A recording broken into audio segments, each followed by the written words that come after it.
যদি পাকিস্তান চায়না কাছাকাছি চলে আসে, তাহলে কি কি কোথাও গিয়ে ভারতের কাছে একটা বিপদ সংকেত হতে পারে?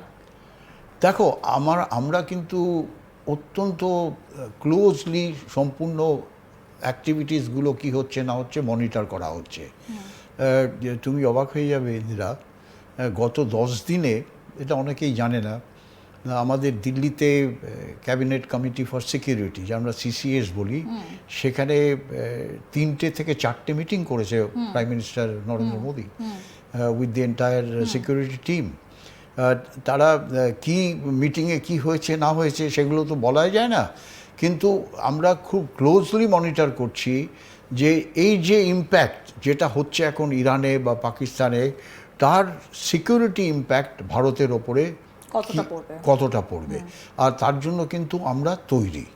আচ্ছা, আমরা কিন্তু তার জন্য একেবারে হঠাৎ করে এই ব্যাপার হয়ে গেল, আমরা তো জানতাম না, সেটা ঠিক না। We are fully prepared in case of any national threat, in security threat two nation, we are fully prepared. ঠিক।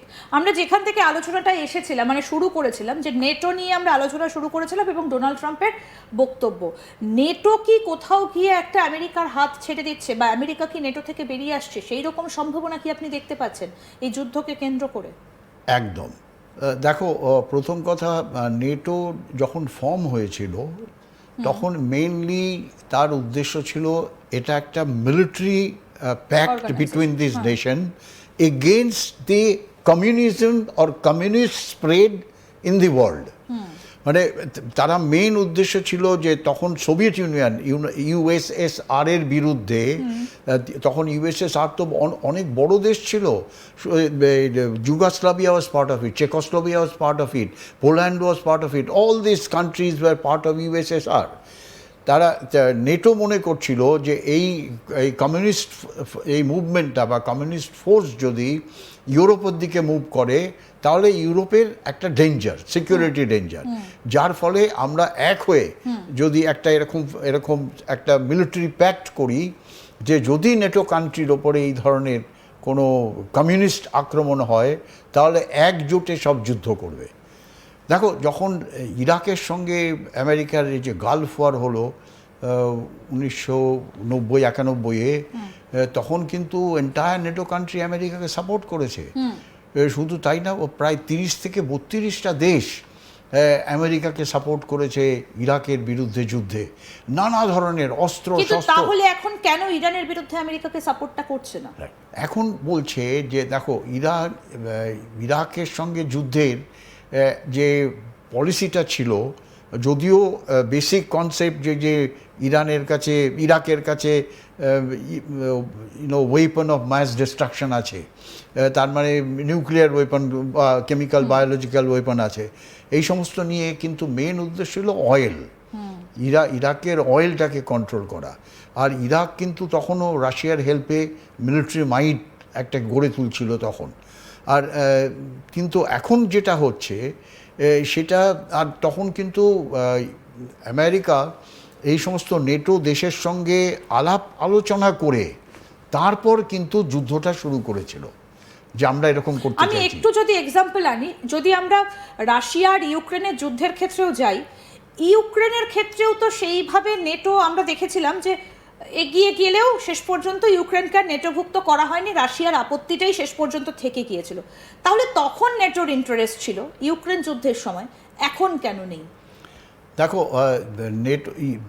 নেটোর ইন্টারেস্ট ইউক্রেন যুদ্ধের সময় এই জন্য ছিল, বেসিক্যালি যুদ্ধটাই রাশিয়া ইউক্রেনের আরম্ভ করেছিল নেটোর জন্যে। কেন?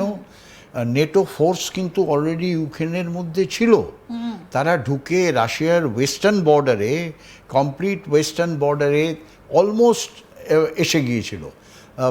তারা ট্রেন করছিল ইউক্রেনের ফোর্সকে এগেনস্ট দি লোকাল রাশিয়ান সেখানে যারা ছিল, তার এগেনস্টে একটা যুদ্ধের পরিস্থিতি গড়ে তুলছিল।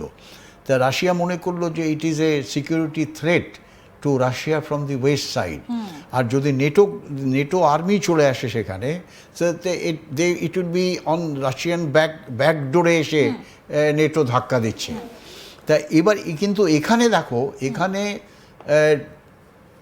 ফিজিক্যাল বাউন্ডারি যদি আমরা দেখি, ইরানের সঙ্গে পাকিস্তানের রয়েছে, আফগানিস্তানের রয়েছে, আর বাকি এইদিকে ইরাকের কিছু পোর্শন আছে, আর ওইদিকে টার্কির কিছু পোর্শন আছে, তারপরে দিকে কাস্পিয়ান সি ও নর্থের দিকে কাস্পিয়ান সি চলে গেল। Physically Iran is not a threat to European NATO countries. একদম, কারণ মাঝখানে তো পার্সিয়ান গালফটা রয়েছে, পার্সিয়ান গালফ আছে, সমুদ্র আছে, সব কিছু আছে। তারপরে ইরাকের একটা বাফার কান্ট্রিগুলো রয়েছে মাঝখানে, তো সেখানে তারপরে রেড সি রয়েছে। It is not a physical threat. Secondly, NATO rules বলে যে তারা তৈরি হয়েছিল মিলিটারি, যদি কেউ কোনো দেশ মিলিটারি অ্যাডভেঞ্চার করে, specially in the European countries, not with the Arab world. তা আরব ওয়ার্ল্ডের সঙ্গে ওর কোনো লিঙ্ক নেই যে আরব ওয়ার্ল্ডে, আর সিমিলারলি তুমি যদি আরব ওয়ার্ল্ডে you are an aggressor, American is an aggressor on Iran, তা সেখানে কেন আমরা এই অ্যাগ্রেসরকে সাপোর্ট করব? তা এইগুলো কতগুলো ক্লজ। থার্ডলি, তারা দেখলো যে হয়তো তারা মোরালি তারা মনে করে যে আমেরিকা এই ধরনের যখন একটা চলছিল, নেগোসিয়েশন চলছিল, তখন কেন এরমভাবে হঠাৎ করে আক্রমণ করলো, একটা ম্যাসিভ আক্রমণ করলো। আর প্রথমে তো আমেরিকা বলেছিল যে আমরা জুন লাস্ট ইয়ারে অ্যাটাক করে ডিস্ট্রয় করে দিয়েছি সমস্ত নিউক্লিয়ার যত ফেসিলিটিসগুলো ছিল নিউক্লিয়ার ওয়েপন বানাবার, এখন আবার কেন আক্রমণ করছে? সো এটা একটা দ্বন্দ্ব এর মধ্যে চলে এসছে। আর যেহেতু বিশ্ববাসী মনে করছে যে আমেরিকার এই অ্যাকশনটা ইজ আনজাস্টিফাইড, তারা নেটো চায় না যে তারা এইভাবে একটা আমেরিকার নেটো কি স্ট্রেট অফ হরমুজের দখল নিতে খুব একটা চায়? কারণ স্ট্রেট অফ হরমুজটা আমরা দেখেছিলাম যে দুটো কান্ট্রি এটাকে মেনটেন করে, এক হচ্ছে ইরান আর একটা হচ্ছে এপাশে থাকা ওমান। দুটো কান্ট্রি কন্ট্রোল করা হচ্ছে স্ট্রেট অফ হরমুজকে। সেখানে গিয়ে আমেরিকা একটা অন্য গোলার্ধ থেকে এসে কেন স্ট্রেট অফ হরমুজের দখলটা নেবে? তাদের যদি রেজিম চেঞ্জ করা আসল উদ্দেশ্য থাকে, যদি মনে হয় যে ব্যাড বম্বস বানাবে ইরান, সেগুলোকে নষ্ট করে দেওয়া, তাহলে তো মোসাদ অনেক আগেই বলে দিয়েছে যে তাদের কাছে নিউক্লিয়ার রিঅ্যাক্টর নেই। তাহলেও কেন ডোনাল্ড ট্রাম্প যুদ্ধটা চালিয়ে নিয়ে যেতে চাইছেন? দেখো, ডোনাল্ড ট্রাম্প যতদূর আমার মনে হয় এখন আস্তে আস্তে, যেরকম you are opening the page, main উদ্দেশ্য উনি বারবার শিফট করছেন।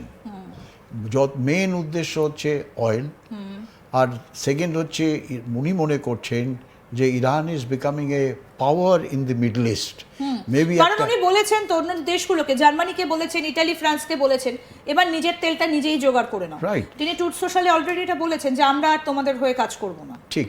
তো সেখানে আমেরিকা মনে করেছিল যে ইরানকে যদি এখন আমরা স্ট্রাইক করে না বো ডাউন করি, হয়তো একটা সময় আসবে যে আমেরিকার প্রায় 40 থেকে 45টা বেস আছে, মিলিটারি বেস ইন মধ্যপ্রাচ্যে, একদম কাতার, কুয়েত, সৌদি আরব, বাহরিন, একেবারে সবকটা দেশ আছে, ওমান।